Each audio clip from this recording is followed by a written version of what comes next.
I was just about to say good morning, but it is in fact not the morning, is it? It is 1:15, well, after 1:15. And I thought I would just pop on and explain the Stitchalong, and then show some of the fabrics and stuff. We still have until, I think it's 10 days, until Monday the 16th of November. But I thought if I did it today, then we can get it out of the way. And if you were on the fence about joining, then maybe this would help to clarify some things.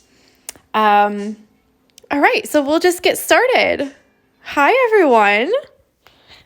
Oh, lots of people on here today. And it's like the old way, you know? Like I can see everyone's comments and my video is not really small. So I don't know what they've changed, but I like it.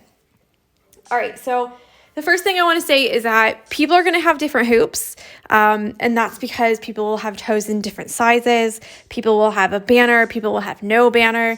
Some people will have opted for a custom phrase for the banner.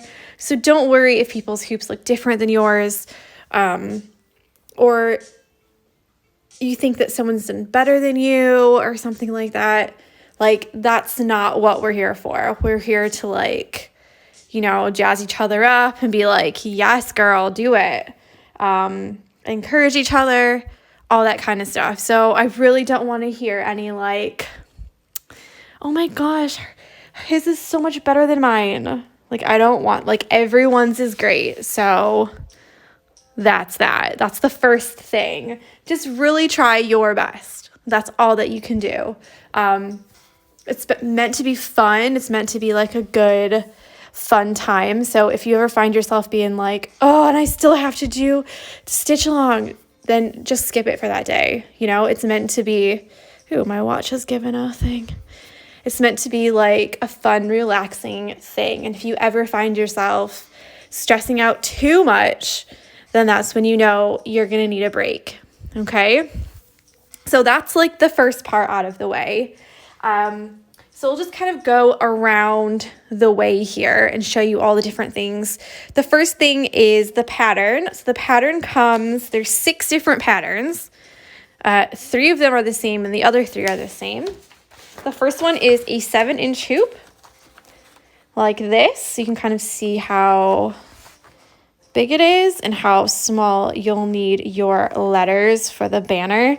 There's also a no banner version. So it's just the house with some trees. So you might not have the full 15 days of stitching because we will still do the banner and the birds on each side. So when we do those days, you can just not do those days. So there's what the 7-inch hoop looks like. It's still like a good size, but bigger. So here's the 8-inch hoop. It's only a 1/2 inch bigger on each side, but I think it really makes a difference, especially for the lettering in here. But do know that everything else is bigger, so you might need more thread than you think you will. So just keep that in mind. And then obviously we have the no banner version, so you can see how it fills up the hoop a little bit more, but there is empty space on the bottom. I knew that was going to happen. Sorry.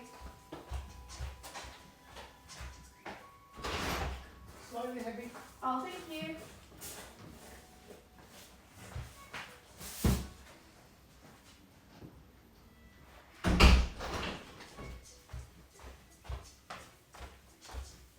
I ran out of boxes to ship your stuff, so I couldn't. Sorry, that was the postman.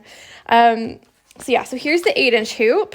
It makes everything a little bit bigger, but again, there is some white space here, so you might have to do a couple little bit more snowflakes or something like that in there. So there's that one. And then here's the 9-inch hoop, and it feels really big, doesn't it? It's really not that big, but it seems so much bigger. So we've got the one with the banner.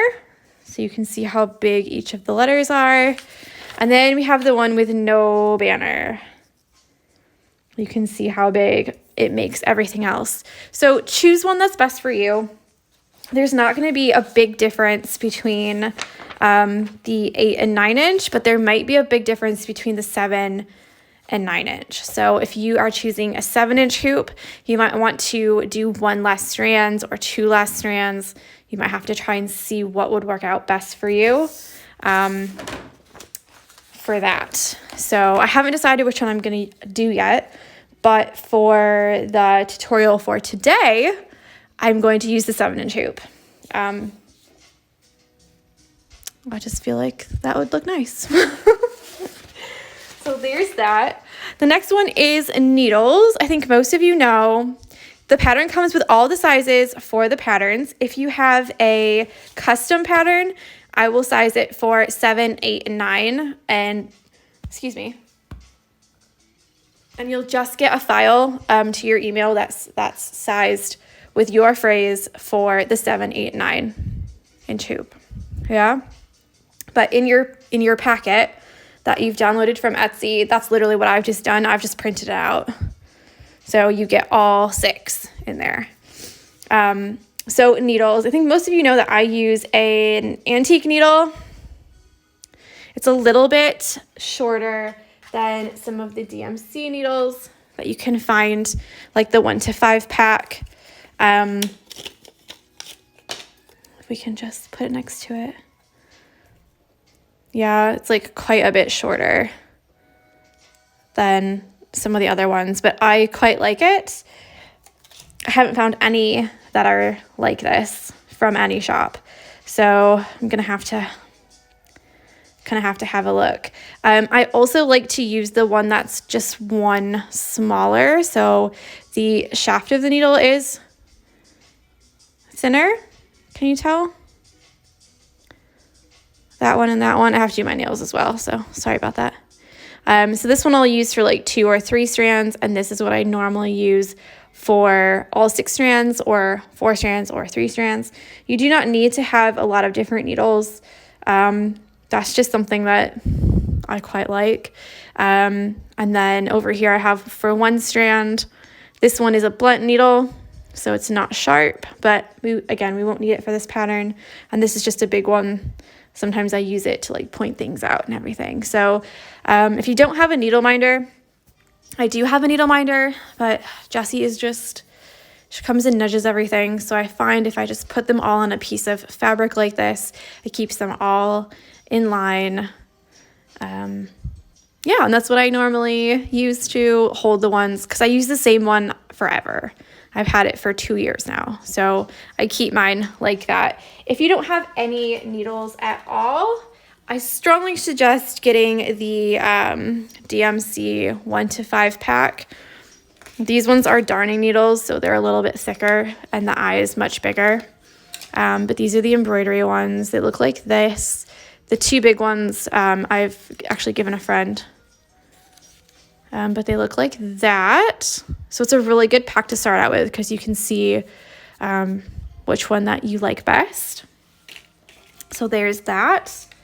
For needles, I'm also going to show you a Chanel needle, because some people really, really swear by these. They have really big eyes, but the shaft of the needle is also bigger, so it's wider. So all you're really looking for with needles is the size of hole that they make. So when you put through the fabric, the hole is made by the needle going through it. So however thick the shaft of your needle is here, I'm sure there's a different name for it other than shaft, but sounds a bit naughty, but that's what I call it.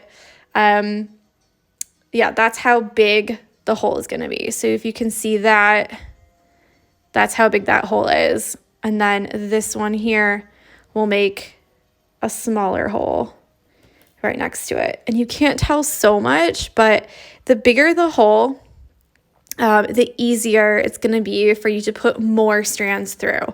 So if I say all 6 strands and I'm trying to put it through this tiny little hole that I'm going to make here, that's just not going to happen, is it? It's just too small. But one strand would be perfect there. Whereas if I put one strand through this big hole, then it's not going to be nice. It's not going to be nice because the hole is going to be bigger than the strand and it's going to pull. So that's something to think about. It's not really a big deal, but it is something to think about, especially if you do have extra needles like around the house that you could try. Definitely try them, because you'll be surprised like how different a different needle will feel. Someone's just said that they lost their favorite needle last night, and oh my gosh, my sympathies. That's so sad. I lost mine in our lake. So I feel you. That I had that needle for like 3 years, and now I'm going up to 2 years with this one. So it's exciting. It's exciting when you find a needle that works for you. But it's not exciting when you lose them, when you lose your needle. Okay, so quickly I'm going to talk about fabric, and then we'll talk about pens, then colors, and then I'll show you how to hoop your fabric and everything. So I'm going to be using 100% cotton. It's like a closer, tighter knit fabric like this. You could also do like an off-white color. If you see them next to each other, it looks kind of like that. You could use a linen, which is a much more open weave fabric. You can tell, you can actually see the threads, the weave in the fabric. Much easier with linen. Any of these are okay. You could also use a patterned fabric if you wanted to, like, I know, here we go, for the Winter Wonderland kit, we used this. It's just quilter's cotton. I've actually put my laundry just over there so that I can block out the light, because do you see how sunny it is today? Oh my gosh, it's... I've been waiting all day for the sun to go away, and it's just not. So I hope you can see this okay. It's just got little white dots on it. Yeah. So if you go to the quilting section of any fabric website, or if you go to Joann Fabrics in the States, then you'll always find, normally in Joann Fabrics, when you walk in the door, it's with all the quilting solids, and there's 2 kind of levels. The first one I think is called Country Classics Quilting Cotton, and it's the solid colors, and I think those are like $4.99, $4.99 in USA money per yard. Then you also have the Kona cotton, and I believe that's like $9.99. I think it's like $9.99 a yard. And you can get, normally you can get as big or as small of a piece as you need. I think the smallest you can get is like 1/4 of a yard or something like that from there. But if you go onto a website like fabric.com or any of the other fabric websites, normally they have quilting cotton solids, and you can pick just regular white. I would stay away from things like poly cotton, because that's like, it's a much thinner fabric. I know the good thing with Kona cotton is that it is a little bit thicker, so you won't be able to see through it.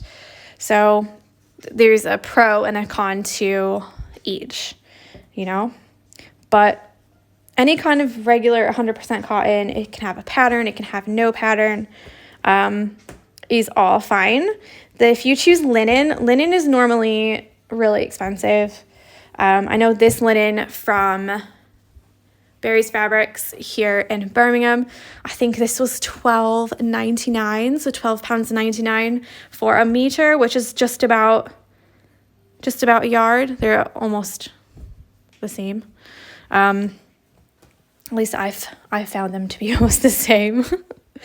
So the linen can look really nice. It can have a whole different, like a country feel almost to it, using the linen as opposed to using the cotton. So there's that. If you've got any questions, do let me know. I know I do speak fast, and I'm sorry about that. But this will be saved to IGTV and to YouTube, so you can watch it again. And also, if you have any questions after this, then just send me a DM and we can discuss. Okay? All right. Next up, let me get a little scrap piece of fabric over here.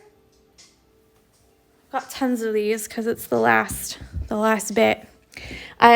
So real quick, these are all the different things that you can transfer your pattern with. So what you're going to do is, I'll show you exactly how to do it in a minute, but what you're going to do is you're going to trace it onto your fabric. Trace this here. So you can use something like sticky solvy. Let's see if I have any sticky solvy over here. Out. I thought I put it out so that I could show you, but apparently I did not. Oh well, but it's just like a printable, really thin fabric, and it's sticky on the back. So you run it through your printer.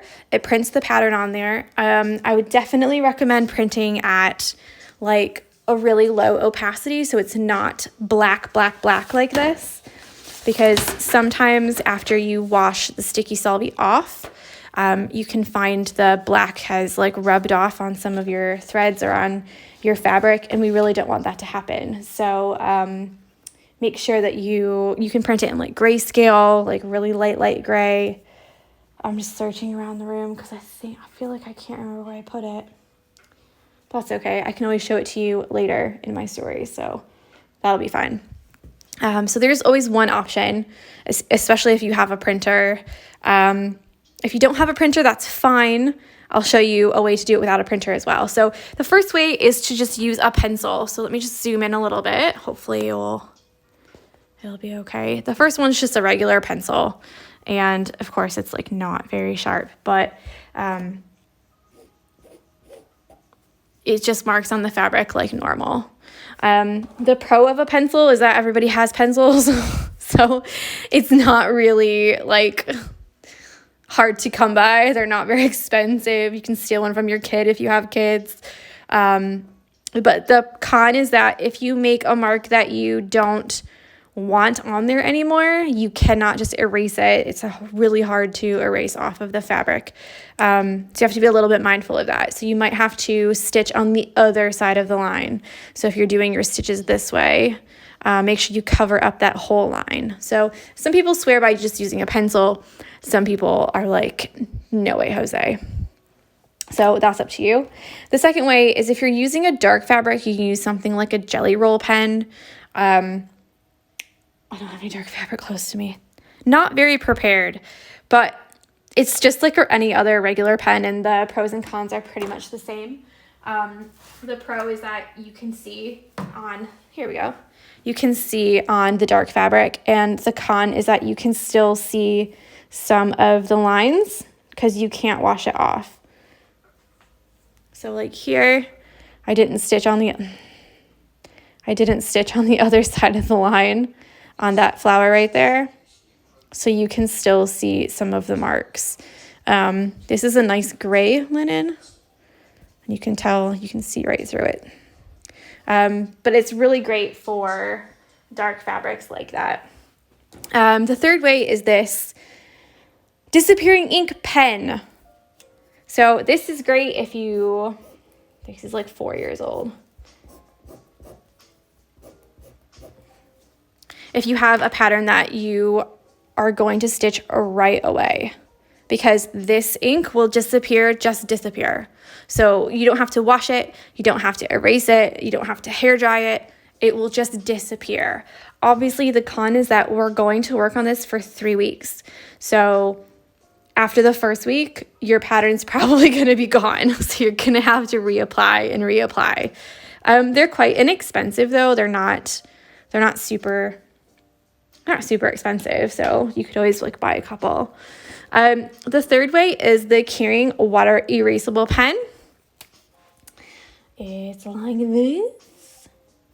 And it erases with water.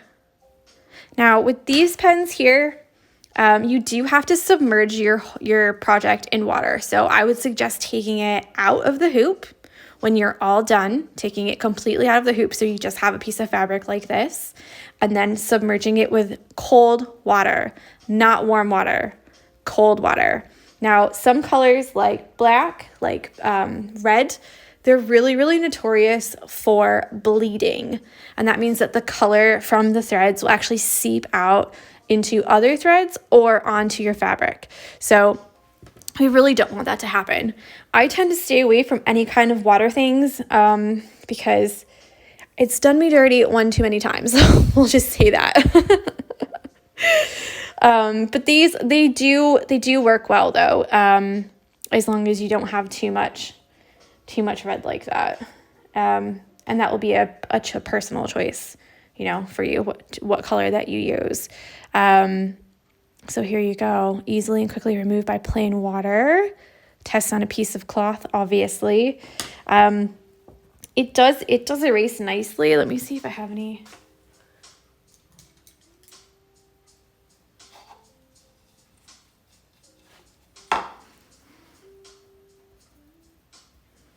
Yeah. So it does completely erase, which is really great. I will say that sometimes, so I've tried to do like a water bottle spritz instead of submerging it.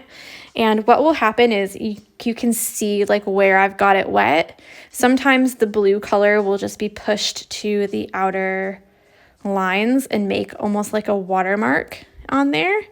So just be a little bit careful of that. The last way, obviously you can just use a regular pen, but the last way are the heat erasable Pilot Friction pens. They look like this or like this. Yeah. And then on here somewhere, where is it? There's normally a little 7 because it tells you how wide the ballpoint pen is. Oh, there it is. So this is 0.7. This one here is exactly the same, but it's a 0.5, so it's got a thinner line. And then this one here is exactly the same, except it's a 10. So it's gonna have the biggest ball on the end. So with that, you're gonna get a thicker or thinner line. So real quick, I'll just do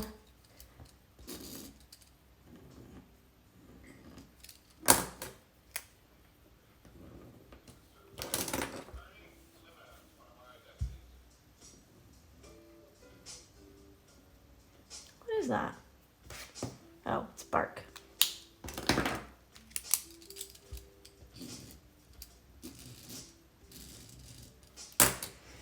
So I don't know if you can tell here, but we have the smallest, put it down here so that the sun's not in there. We have the thinnest line here, then we have the medium, and then we have the thickest one.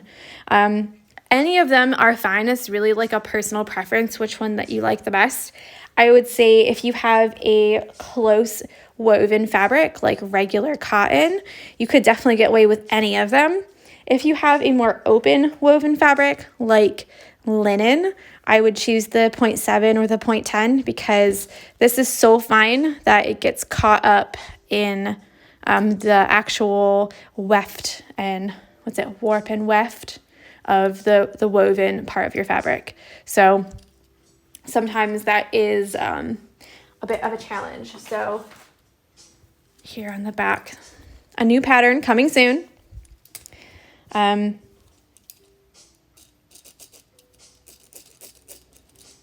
Whereas this one tends to glide over a little bit more easily. Just a thought. So these here, they erase with heat. I don't have my blow dryer down here, so I can't show you, but they do erase with heat. The only thing with this is that sometimes you'll have, when you erase it with the blow dryer, you'll have like a little phantom mark on there. Let me see if I have my other hoop that I was doing the things with last time. Nope. Of course not. Of course not. I did do like a big clear out, so that's probably part of it. Is that I've been clearing. clearing out all of my sample things. Yeah, so it will leave like a little phantom mark on there. So I wouldn't go like crazy town coloring like all over it, you know. But if you have a couple pieces of embroidery where you don't go all the way to the edge, then don't fret. It will completely be fine. I brought the red one out as well. I would stay away from red if you actually can. It looks really nice on your fabric and festive, but it tends to leave a more yellow mark than any of the other pens that I've tried.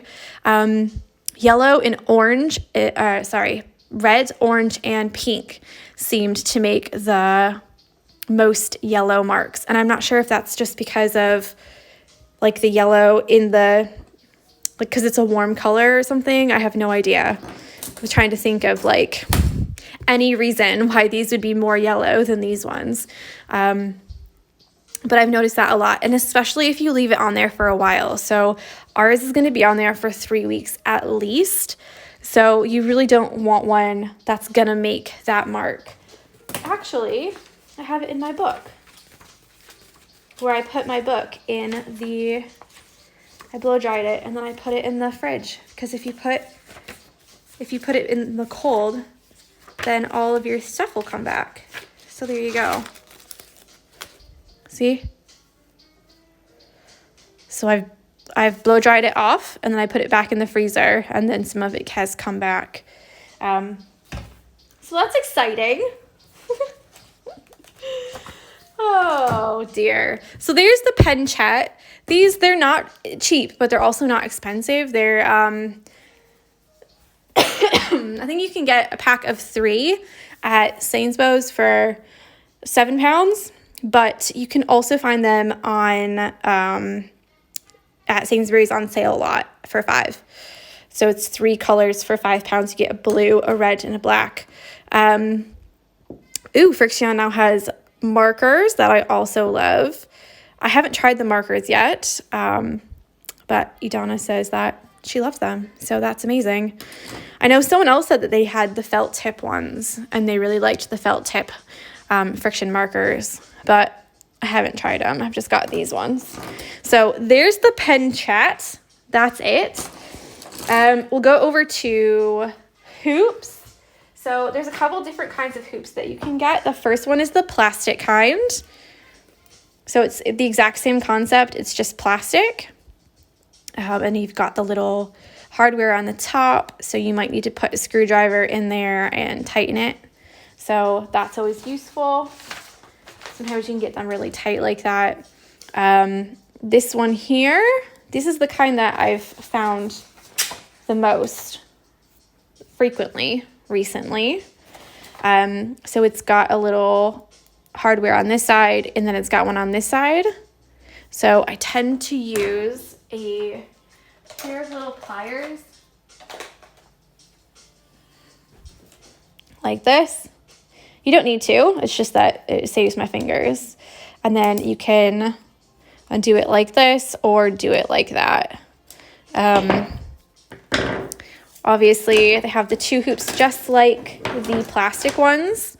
So you take it apart. Yeah, you take it apart, you put your fabric in, you put it over the top. I'm going to show you how to do that in just a minute. And then you tighten the hardware at the top, and it makes it nice and tight so that you can stitch on it easily. The third type that I've found is like this. So the difference is that it has this right here. Can you see? And that's stuck onto this piece of hardware. So these here, these parts are separate. So this thing here comes off entirely. This thing here comes out entirely. This one here, it's stuck there. So however they've put them together, sometimes that's the tightest your hoop will go because of the way they've assembled the hardware, and also the gap in between here. So when you're picking a hoop out, if you haven't got one already, some things to watch out for. Here's one. Here's another one. Some things to watch out for is that you don't want to buy one that's so loose like this, but the wood is touching here. So I got this in a bulk pack, and there just happened to be one like this. So all of the hardware works, yeah? It's just that these two here, because they're touching, you're never gonna get it tighter than this, because these two pieces of wood and the hardware are so close. So that's something to look for. I just happen to have two of the same ones, so I just have some useless hoops. And you want to make sure that you're looking for one where both hoops, hi Jessie, are completely touching all the way around. So a good way to find out is to make it tight all the way, all the way, yeah?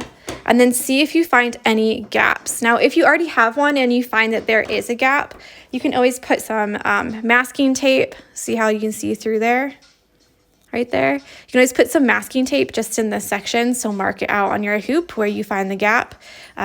Tape this inner one.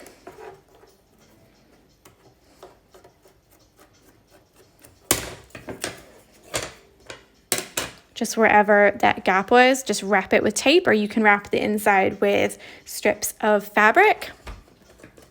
Yep. So someone's just said you could wrap the inner hoop in bias tape, which would make it bigger so the hoop is usable. Yes, I definitely could, except I'm not going to sell this to someone and have them do that.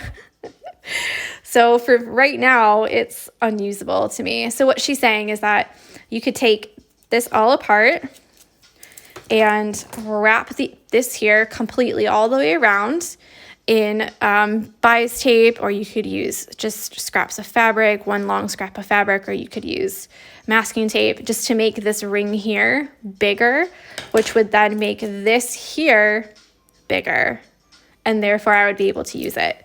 But this is one of the hoops that I use for the kits. So at the moment, why'd you have to leave? So at the moment, I'm just not going to use it for anything. So yeah, so there's that. So honestly, I don't think that one type of way is better than another one. Some people love the plastic hoops, but over time, the plastic hoops can sometimes get oval in shape instead of completely round from tightening them and putting the pressure on them and stuff. Obviously, the wood ones have their pros and cons. It just depends on what kind of look you like. Obviously, with the wood ones, you could paint it, you could stain it, or you could leave it the color that it comes. And obviously, they come in different colors as well. So there's the hoops. Let's see how these hoops work, and I'll show you how to put some fabric in the hoop. So let me grab that. Where's that little piece of white? And we'll get just a little hoop out, and I'll show you how to do it.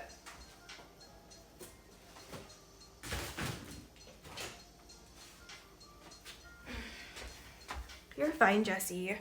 Okay, so I've got just a small 3-inch hoop like this.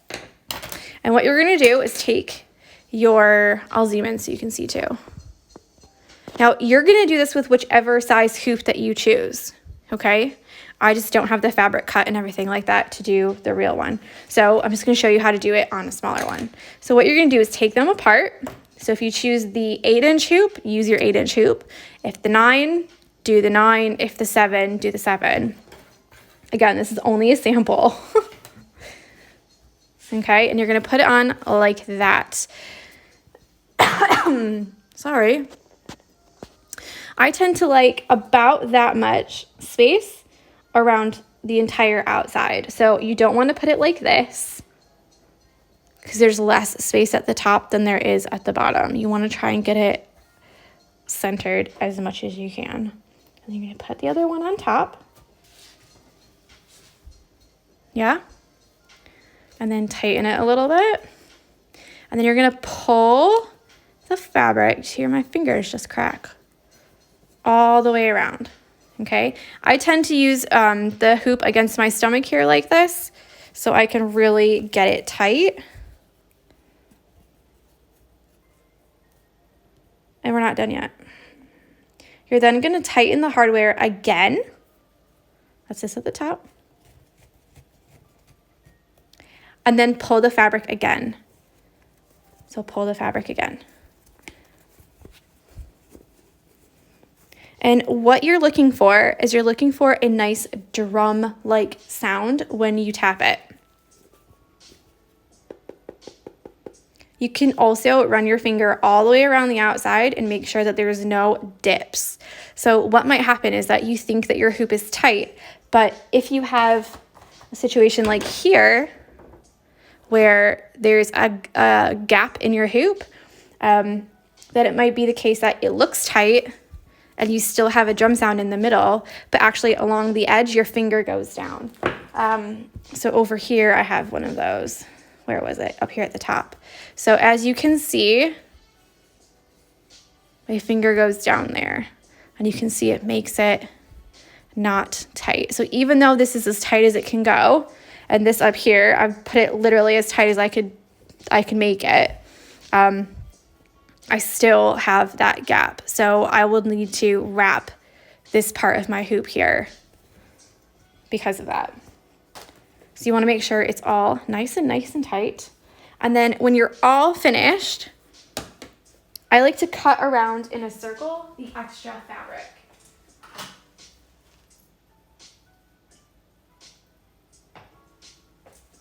Oh man, Jessie. She's just laid where I need to stand. So I like to cut it a little bit bigger than what I really want. And I'm cutting it in a circle because as you're stitching and you come up and down with your needle, the thread will make a loop. And what happens with these is this gets caught in the back and you can actually stitch it in. And we don't want to do that. So we're just going to cut it like that. Yeah? So there you go. If you can make it tighter, but that's pretty good.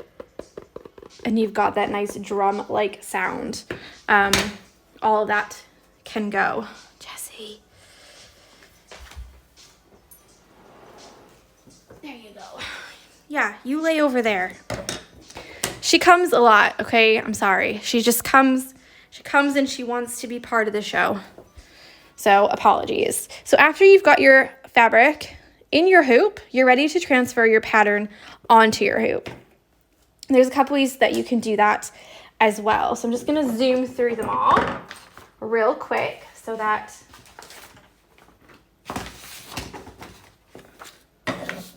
we can talk about colors as well. So what you're going to do is you're going to cut out your pattern. Yeah? So cut it completely out in a circle. And I actually have one that's already been cut. And what you're going to do is put your hoop over top of the size that you choose, and you can actually see right through there because of the bold lines. So on the inside, you're going to, well, let's just pretend that this goes all the way in there. I'm actually looking for the little ones.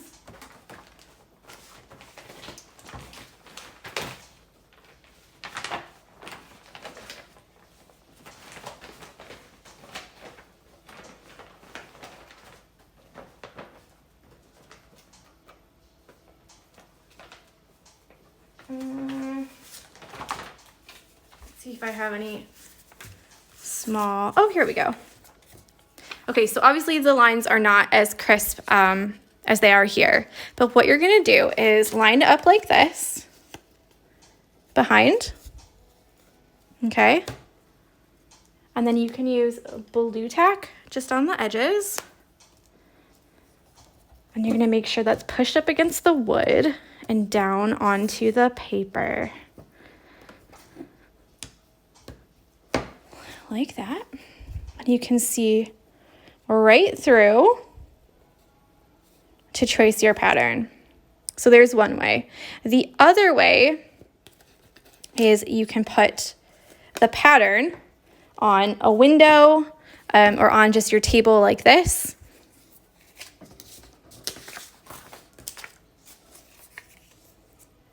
Yeah, you can tape it if you want to. Put this down right over top of it. And then you can trace like that.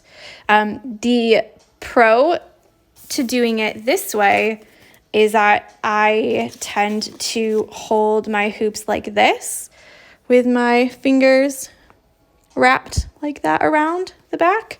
So when I do it like this, it's all set and ready for me to start stitching. When I do it this way, I then have to take the fabric out of my hoop and flip it around the other way because it's difficult for me to hold onto a hoop that's like this. I don't know why I started putting my fingers in like that, but that's just what I tend to do. So for me, I always do it this way, putting it behind like that. If you haven't got a printer, but you have a computer screen or an iPad, then you can put the pattern on like that, make it smaller or bigger. Oh, okay. And then turn up your brightness all the way, and then you can see it right through when the sun isn't shining, like that. Yeah, this also works on your computer. So if you only have a computer, like a desktop computer or a laptop computer, you can do it that way as well. Let's just pull it up real quick, and then you can see what I mean.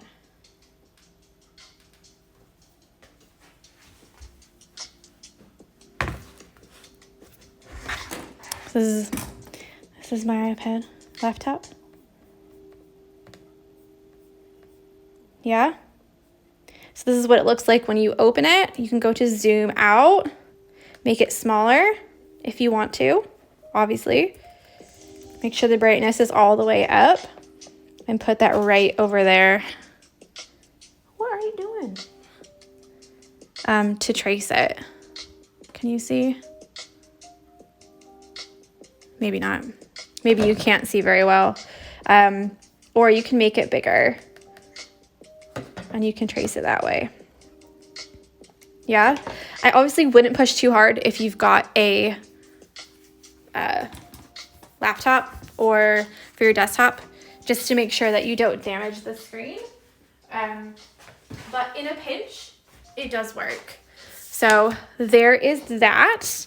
I think the only thing left to talk about is colors.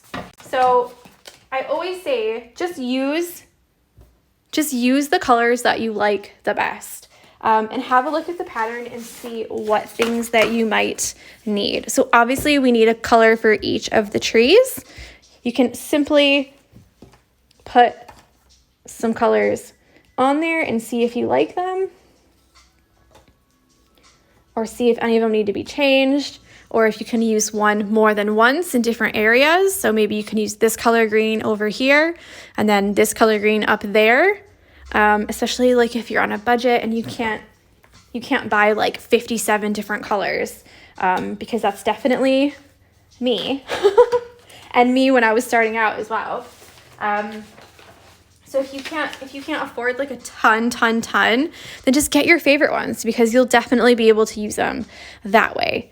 As far as the greens, I would choose greens that are different colors and different tones. So I talk about this a lot normally in the prep video, and normally I talk about it a lot.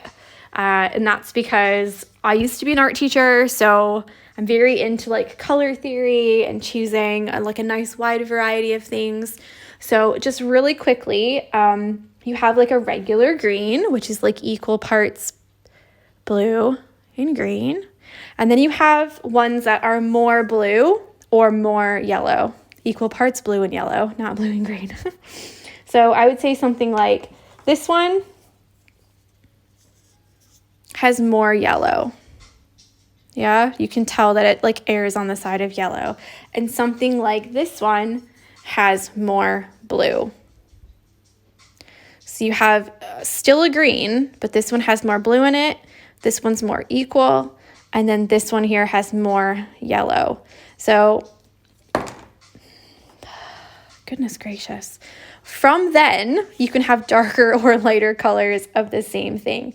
So you could have this one, which is like a lighter color of that. You could have, let's see if I can grab it. This one, which is like a lighter color of that almost. And then let's find maybe this one, which is which is like a lighter color of that.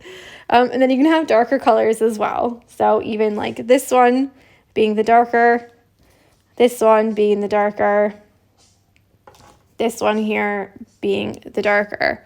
So if you can find a good mix of different colors, then that always makes it look a little bit more natural instead of having the same color and using, like if I used only this color with more blue but then a darker and a lighter, it still makes it look a bit, you know, you want to really mix it up with the colors that you choose.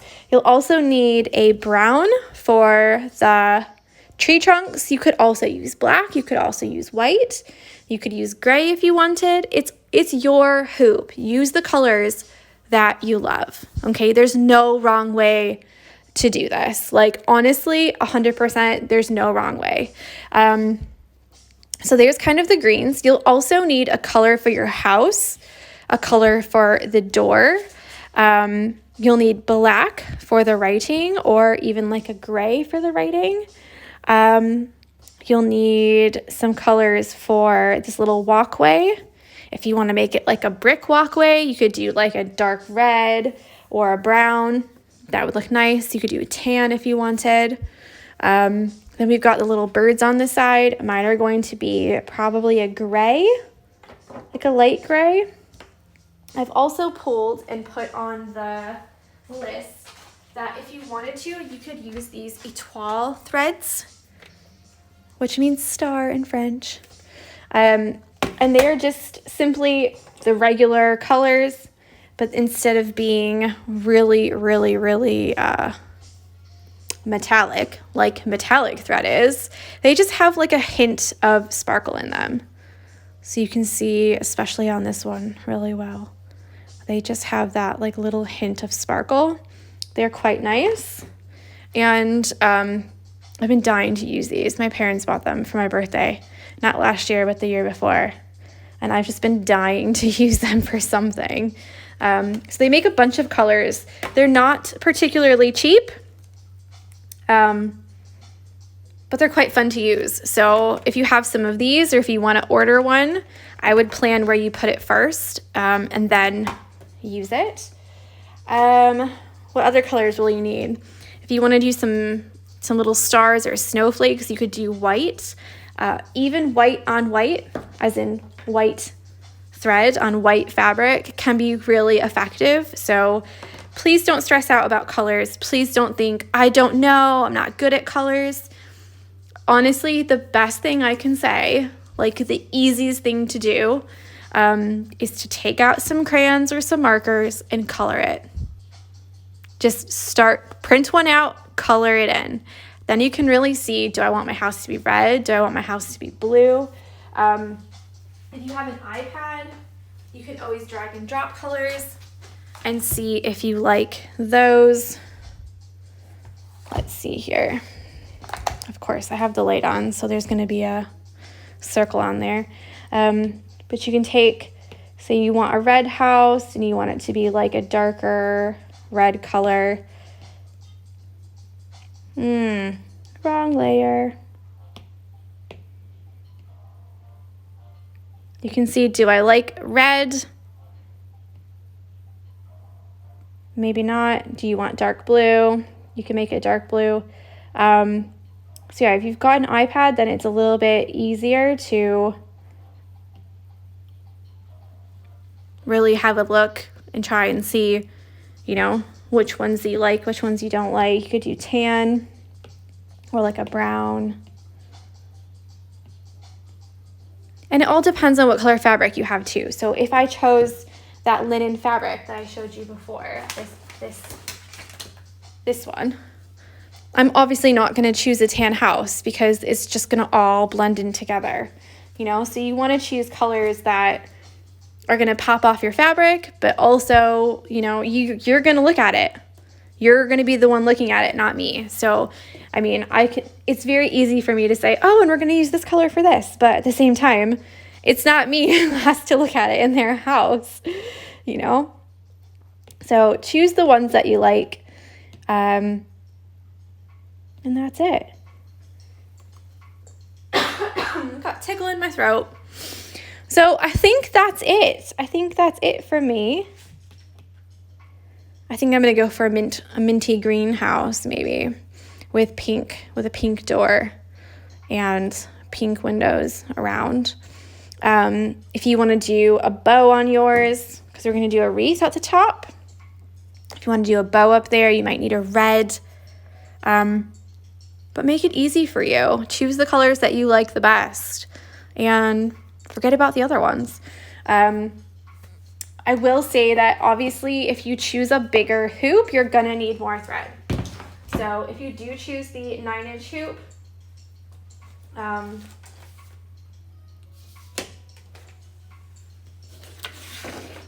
then your house is gonna be big and you're gonna need more thread, especially if you do the one with no banner, because the house is even bigger in the one with no banner than it is with the one with a banner. We kind of get them apart. There we go. So have a think about that as well, especially when we do like big things like this big tree. If it's all going to be one color, then you might want to choose the color that has a lot of the same one. So like I wouldn't choose this one because there's barely any thread left. And you don't want to get halfway down and go, oh no, what have I done? Because that's not fun. Where I can, which I've been trying to be really good about it, I'll tell you what color I'm using. But a lot of the time, I don't write the number on, ooh, another one. Yeah, especially when I first started out. I think when I first started out, I bought like 200 or 300 different colors and just wound them all up and didn't even care. And then I started doing the kits and the patterns, and I was like, you know, kicking past me for making such a mess for future me. Because, I mean, we're in another lockdown now, so we can't just go to Hobbycraft and go and color match. You know, that's what I used to do for every single pattern of the month. Is I would go to Hobbycraft and take all of my colors like this and then go to every single one and go, is that it? No. Okay, is that it? And I would color match them all so that I could get the exact same color for the pattern for you guys. So if I have it, I will tell you. If not, then I won't. The other thing is that on IGTV and YouTube, I've saved all of the videos there.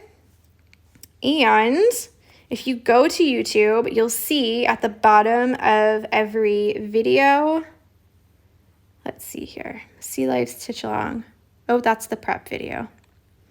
I've put them all in playlists. Ooh. Yeah, so they're all in a playlist. So they're all together in the order that they're meant to go. And then when you click on it, I don't know if I'll be able to because I'm in like, oh, there we go. When you click on it and you choose this little thing over here, it'll tell you the strands and what stitches that we used. And I've also uploaded, hi George. I've also uploaded a, let's see, basic embroidery stitches playlist. Sorry, not play along. So you have all kinds of basic embroidery stitches. So if you miss a day and you think, oh, we just did a split stitch, I just want to figure out how to do that. They're quite short, not very long. And I just talk you through how to do it. So there's always that. There's not very much information down there because I tell you it in the video. So I think that's it from me. If you have any questions or just want to say hi, pop in my DMs, and I'm always happy to chat. I don't know if this is going to let me go longer than an hour, and I only have 1 minute left. So I hope you have a lovely, lovely, lovely weekend. I'm just trying to think, is there anything else? I honestly don't think so. Yeah, yeah, like I said, if you have any questions, then just shoot me an email or a DM and I'll get back to you as soon as I can, I promise. Tell your friends, spread the word. We're starting a new Stitchalong. It's November 16th. You still have loads of time. You still have a lot of time before we start. So grab your hoops, grab all your stuff, grab a friend or two. And yeah, I hope you have a lovely day. Okay? So I hope you'll join and I'll talk with you later. All right? Bye, guys. Bye.